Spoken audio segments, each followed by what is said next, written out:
करीब एक साल पहले रोहित गोदारा के नाम से कुचामन सिटी के 5 व्यापारियों को फिरौती के लिए कॉल आए और व्यापारियों ने पुलिस से संपर्क किया। इसका नतीजा ये हुआ कि व्यापारियों के नंबर रोहित गोदारा तक पहुंचाने वाले लोगों को पुलिस ने गिरफ्तार कर लिया। लेकिन करीब एक साल बाद मंगलवार सुबह सुबह वो घटना हुई जिसके बारे में कुचामन सिटी के व्यापारियों ने सपने में भी नहीं सोचा। मंगलवार को सुबह जिम कर रहे कारोबारी रमेश रुणालिया की गोली मारकर हत्या कर दी गई। रोहित गोदारा के शूटर कुचामन सिटी की जिम के बाहर पहुंचे। एक स्कॉर्पियो में आए शूटरों में से एक शूटर जिम के भीतर गया और 3 गोलियां व्यापारी रमेश रुणालिया पर चलाई गई।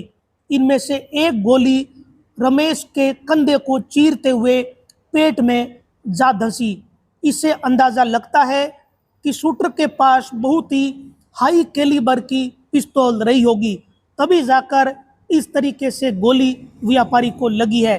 घटना के तुरंत बाद स्कॉर्पियो में सवार होकर व्यापारी को मारने वाले भाग निकले। इसके कुछ ही घंटे बाद वीरेंद्र चारण नाम से फेसबुक पर एक स्क्रीनशॉट वायरल हो गया।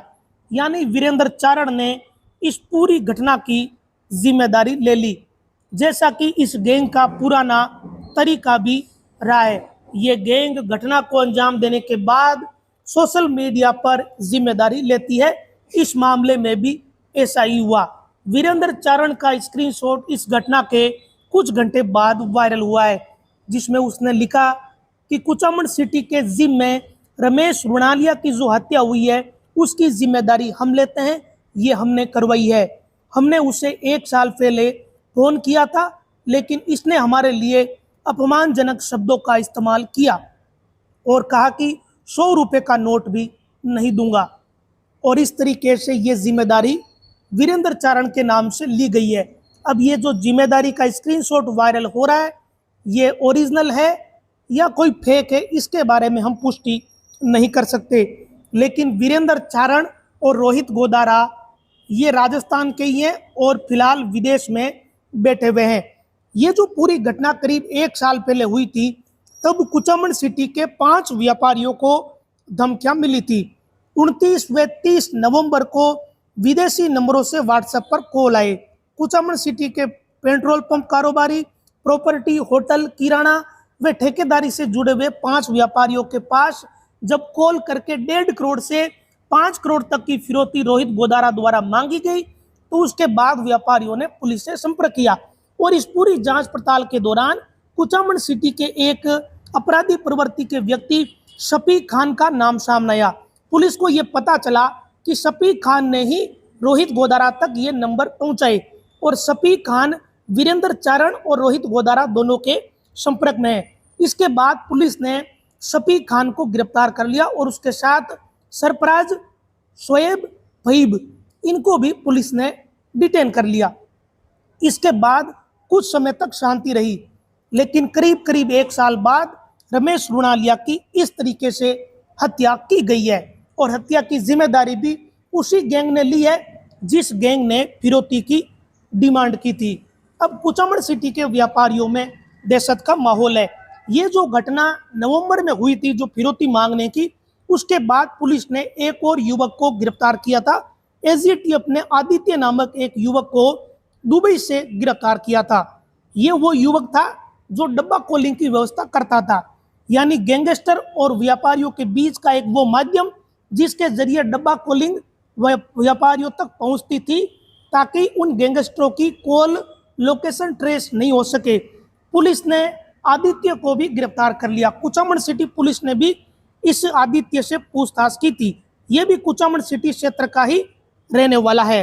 आदित्य के अलावा पुलिस ने शफीक को गिरफ्तार किया और उसके साथियों को पकड़ा।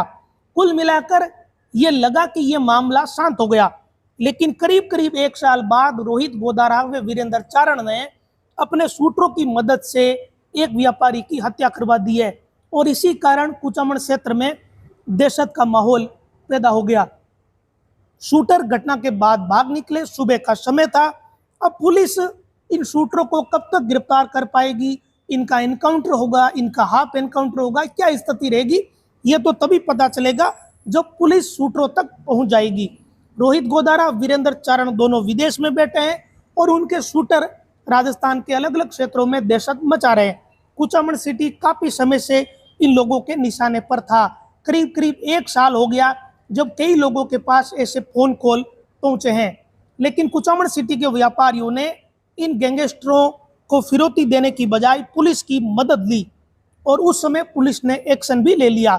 लेकिन ठीक 1 साल बाद जो घटना हुई है, इसने दहशत पैदा कर दी है। ऊपर से इन गैंगस्टरों का जिम्मेदारी लेने का एक स्क्रीनशॉट भी सोशल मीडिया पर वायरल हो चुका है। सुबह सुबह जिस तरीके से घटना हुई है, उससे ये बात पता चलती है कि इन शूटरों ने कई दिनों तक रेकी करी होगी। ये इस तरीके के गैंगस्टर जो है, इनके फुट सोल्जर होते हैं शूटर, जिनकी ज़्यादा कोई वैल्यू इन गैंगस्टरों की नज़र में नहीं होती। बस ये यूज एंड थ्रो वाले शूटर ही होते हैं। ऐसे में पुलिस के सामने वाकई में बड़ी चुनौती है। इन गैंगस्टरों ने पंजाब और हरियाणा में जो तरीके इस्तेमाल किए, वही तरीके अब राजस्थान में इस्तेमाल करने शुरू कर दिए हैं। तो ये बड़ी